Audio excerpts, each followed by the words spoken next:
Hillary Clinton, the tip of the iceberg. All that can be said is that if this all is true, you can understand why Hillary says if I go down I will take all the others down with me. From 2001 to 2005 there was an ongoing investigation into the Clinton Foundation. A grand jury had been impaneled. Governments from around the world had donated to the charity. Yet, from 2001 to 2003 none of those donations to the Clinton Foundation was declared. Now you would think that an honest investigator would be able to figure this out. Look who took over this investigation in 2005, none other than James Comey. Was it coincidence? Guess who was transferred into the Internal Revenue Service to run the tax exemption branch of the IRS? None other than Lois Lerner. Isn't that interesting? But this is all just a series of strange coincidences, right? Guess who ran the tax division inside the Department of Justice from 2001 to 2005?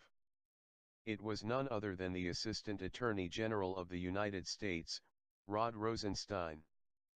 Who was the director of the Federal Bureau of Investigation during this time frame? It was none other than Robert Mueller. What do all four casting characters have in common? They all were briefed and or were front-line investigators into the Clinton Foundation investigation. Fast forward to 2009, James Comey leaves the Justice Department to go and cash in at Lockheed Martin. Hillary Clinton is running the State Department, official government business, on her own personal email server. The Uranium One issue comes to the attention of Hillary.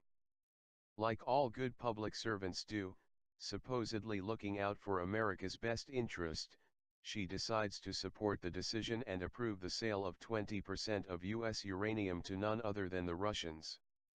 Now you would think that this is a fairly straight-up deal, except it wasn't. America got absolutely nothing out of it.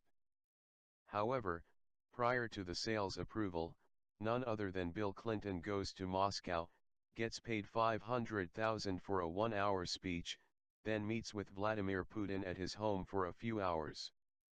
The FBI had a mole inside the money laundering and bribery scheme. Robert Mueller was the FBI director during this time frame.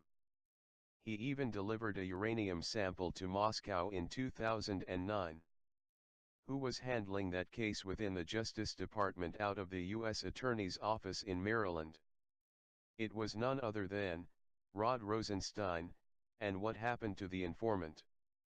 The Department of Justice placed a gag order on him and threatened to lock him up if he spoke out about it. How does 20% of the most strategic asset of the United States of America end up in Russian hands when the FBI has an informant, a mole providing inside information to the FBI on the criminal enterprise? Very soon after, the sale was approved. $145 million in donations made their way into the Clinton Foundation from entities directly connected to the Uranium One deal. Who was still at the Internal Revenue Service working the charitable division? It was none other than Lois Lerner. Let's fast forward to 2015. Due to a series of tragic events in Benghazi and after the 9 investigations the House, Senate, and at State Department, Trey Gowdy, who was running the 10th investigation as chairman of the Select Committee on Benghazi, discovers that the Hillary ran the State Department on an unclassified, unauthorized, outlaw personal email server. He also discovered that none of those emails had been turned over when she departed her public service as Secretary of State, which was required by law. He also discovered that there was top-secret information contained within her personally archived email. The gang did everything possible to cover for Hillary. None other than James Comey became FBI director in 2013, who secured 17 no-bid contracts for his employer Lockheed Martin with the State Department and was rewarded with a $6 million thank you present when he departed his employer. It is amazing how all those no-bids just went right through at State Department. Now he is the FBI director in charge of the Clinton email investigation after of course his FBI investigates the Lois Lerner that couldn't find any crimes there.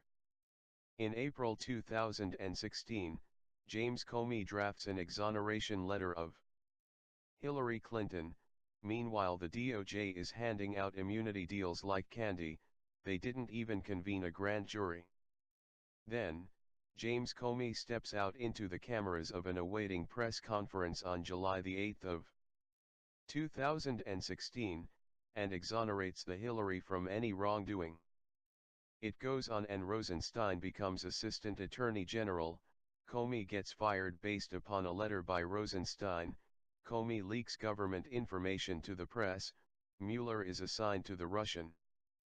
Hillary Clinton is truly just the tip of the iceberg.